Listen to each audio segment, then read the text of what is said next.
Mendengar bagus, mendengar penting, tapi mencatat juga penting. Yang menyuruh kita mendengar Allah, tadi kan tadi disampaikan sekilas, fastami'u lahu ansitu, maka dengarlah dengan seksama dan diamlah.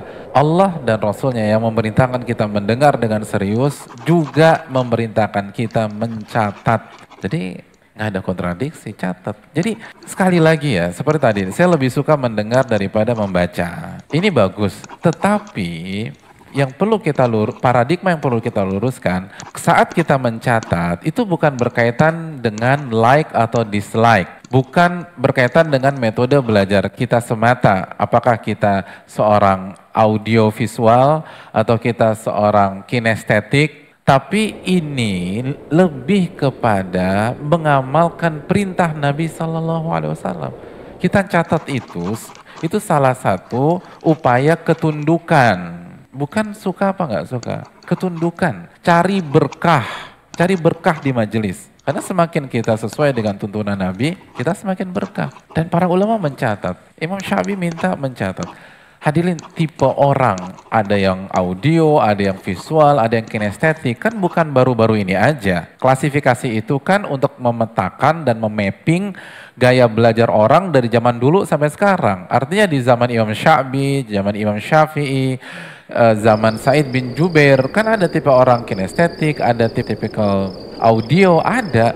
Tapi tetap Nabi bilang, qayyidul ilma bil kitab, ikatlah ilmu dengan catatan. Sekali lagi, kita belajar bukan sebatas untuk jadi orang pintar, bukan sebatas mengerti, bukan sebatas menyerap, tapi kita belajar untuk tunduk dan taat. Bagaimana kita mau sukses dalam ilmu, bagaimana kita mau belajar untuk taat, sedangkan SOP belajarnya aja kita nggak mau taat. Kan SOP-nya catat kata Nabi. Jadi tunjukkan ketundukan kita. Ini majelis ilmu ini role models untuk melatih ketaatan gitu. Kenapa kita nggak boleh ngobrol?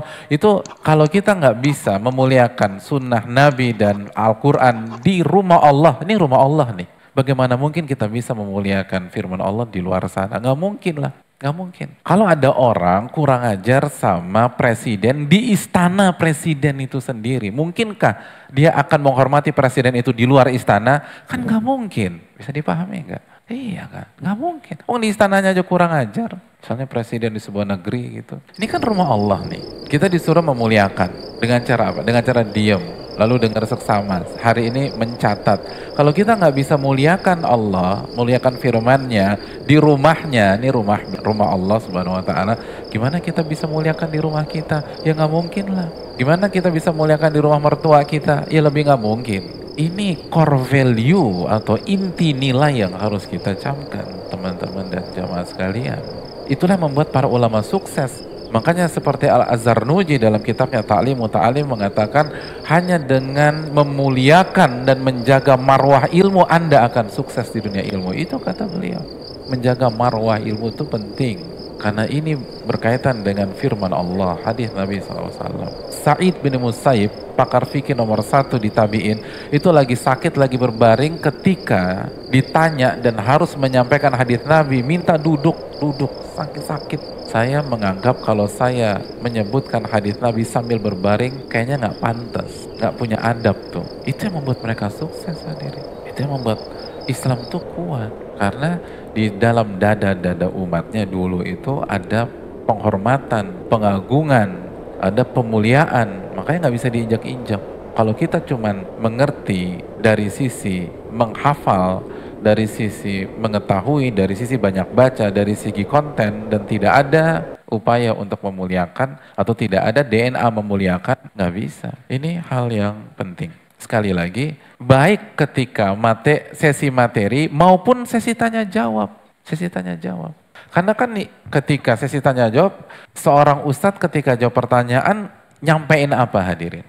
Dalil kan. Kan bukan nyampein novel, bukan nyampein tabloid, bukan nyampein surat kabar, nyampein ayat, nyampein hadis. Maka kita harus menjaga kemuliaan bukan hanya di sesi materi, tapi juga di sesi tanya jawab.